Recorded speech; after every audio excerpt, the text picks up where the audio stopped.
What's going on, everybody? Live streaming has never been more chaotic. It is an absolute mess. All the platforms are experiencing streamers leaving and jumping to other platforms. I've never seen it this chaotic before.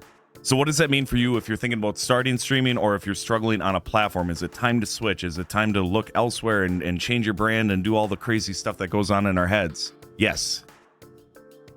And no. This video is going to be just a real quick breakdown of my understanding of each of the platforms, and then at the end of the video, I'll probably give you my biggest piece of advice that a lot of streamers are adapting right now. Let's start with Kick. Kick is the brand new streaming platform that is just making waves constantly. It started off with a 95% split, where creators got to keep more of their earnings, which is just awesome if you're a beginning streamer. Now, the problem with Kick is, real simply, there isn't really any way to grow on there, and they're still in beta form. It's a chaotic mess. Aiden Ross is on the platform, which is gross. I'm sorry. But Kick is really serious about getting some major competitors over on their platform. XQC, who was a massive streamer, just got a huge contract to move over to Kick. So they're moving money. They're pushing for traction on their platform. It is backed up by Stake, which is a gambling online thing. That is kind of questionable and a little sleazy in my opinion. But then again, if there's a way to fund a platform that doesn't encroach on the content creators, that could be a really good relationship as a live streamer. So Kick is definitely worth thinking about and trying out, but I will warn you, there isn't a lot of growth on Kick. Like I said, Kick is very much like Twitch. You have to work your external sites to drive traffic into just like Twitch. So keep that in mind if you are going to start out there. I wouldn't necessarily recommend Kick if you're beginning, but if you have a bit of a foundation on another platform, Kick is worth doing. Let's talk about Facebook gaming really quick. I've spent 2.5 years making content for Facebook gaming. I'm a Facebook gaming streamer. I'm leaving Facebook gaming. I know that might be a bit of a shock to some of you guys. I will still use Facebook gaming as a social media site to upload reels and to post content and to occasionally go live. But I personally am moving out of Facebook because it is overall just a disaster to stream on their platform. You have no control of your business on Facebook, and I recognize that over the last like 6 months. So I've slowly been trying to transfer people over to the YouTube live, and we're going to talk about YouTube in a second. But Facebook gaming still has some algorithm. It still can get you some growth and some followers, and the money exchange is pretty good if you get the supporter level and stars are coming in okay, and that stuff's all fine and dandy. But when I look at my full stream and my growth and what I'm in control of, I have very limited control on Facebook. That's why I'm leaving the platform. I don't want to rely on just an algorithm. If the algorithm isn't there and I'm still growing, I'm pretty confident that I can keep working that, because that's just a back and forth relationship. But when that shuts down and you are actually incapable of growing, and then you're getting flagged for unoriginal content and all their other flags that they give you, the copyright strikes that you can't even find out what you got striked for, I'm just sick of Facebook. I don't recommend it anymore. I have so many videos on this channel based around that, and it's just, I can't recommend it anymore. I think if you want to use it, like I said, post reels there, maybe occasionally go live or multi-stream there. We're going to talk about multi-streaming at the end here, or multicasting. Let's talk about Twitch. Twitch is, or has been, always this clunky mess for me because of my Facebook viewers being mostly based on mobile. I've always been discouraged to go to Twitch because their mobile app just sucks. So that's always been a hindrance on my end as far as a content creator goes. But Twitch keeps making dumb decisions over and over and over. And a lot of smaller creators will not feel the effects of this. But if you are a mid to large streamer, you are potentially going to lose tons of money, and that's not good for the platform. They have not figured out how to make Twitch profitable since I started streaming, and I'm almost at 3 years. I can imagine that they've never made a dime since the creation of it. It has the massive amount of people on it. It is the strongest streaming platform according to the analytics, and yet it seems to be doing the worst out of all of them.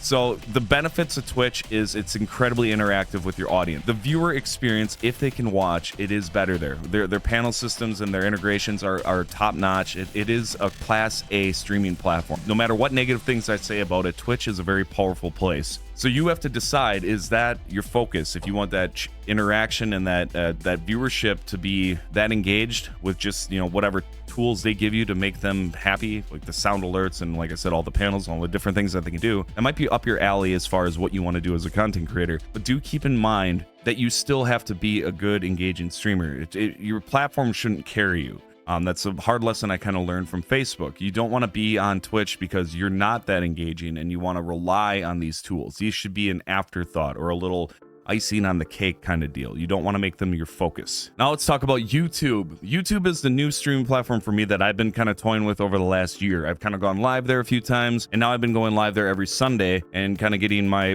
audience a little acclimated in here. YouTube is very interesting for their live. They don't have the bells and whistles in the chat, which a lot of people are discouraged by. It's extremely hard to get monetized on YouTube, although they just changed the parameters. They've lowered it down to, I believe, 500 subscribers with 3,000 watch hours. It used to be 4,000 with 1,000 subscribers. Regardless of that number, I'm telling you right now, even if you have a smaller audience, if you go live consistently on YouTube, you will hit those numbers. There is an algorithm. You do get new people in.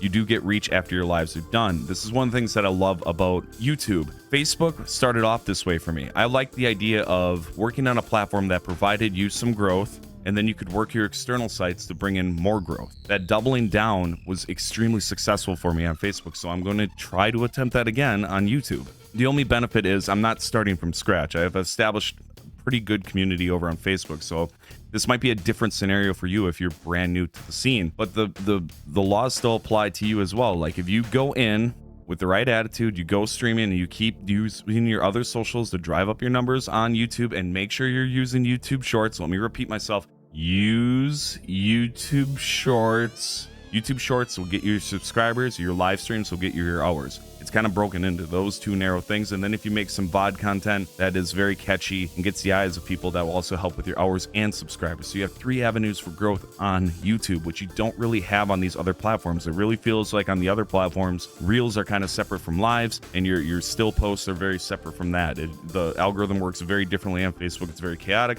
YouTube kind of has it all just rinse and repeat. And if you change games, the algorithm's not going to turn off. It's going to do the thing. When you're using strong SEO, and if you're using keywords and all that stuff in your descriptions and your titles, you can find success on YouTube, even if it's a little bit smaller. Now, the money's not great, 70-30 split, but I think that's fair. A 70-30 split for a streamer is a fair amount of money. Honestly, it's been a bit of a mind F, if you will, on just thinking about all these different platforms and all the different changes. Streamers just aren't happy in general right now. It's not a good place to be a content creator in that light, and I'm actually stepping back from the live part of it. I figured if I'm going to focus on YouTube, YouTube isn't all about live, so maybe I should get good at making this kind of content, like this video, and focus on some other stuff that I can do as a content creator so I can benefit my business, my brand in different ways. And another huge tool that I think a lot of streamers should take on if they don't have an established audience, if you are just starting, you want to multicast. You want to stream to as many platforms as possible. Twitch has a rule against multicasting now, even if you're not affiliate. Do it anyway. I didn't tell you to do it. I'm just saying I would do it. You should do it if you want to.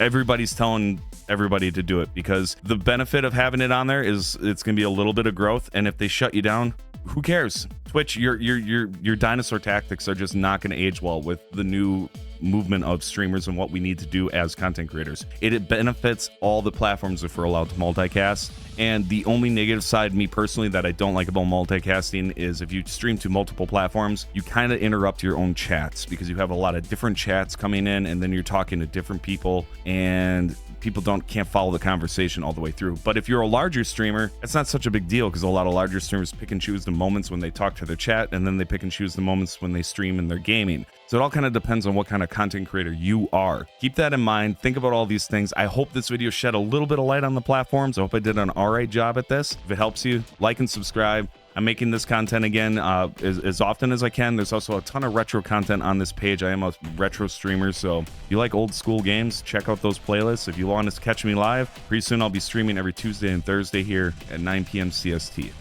Thank you guys.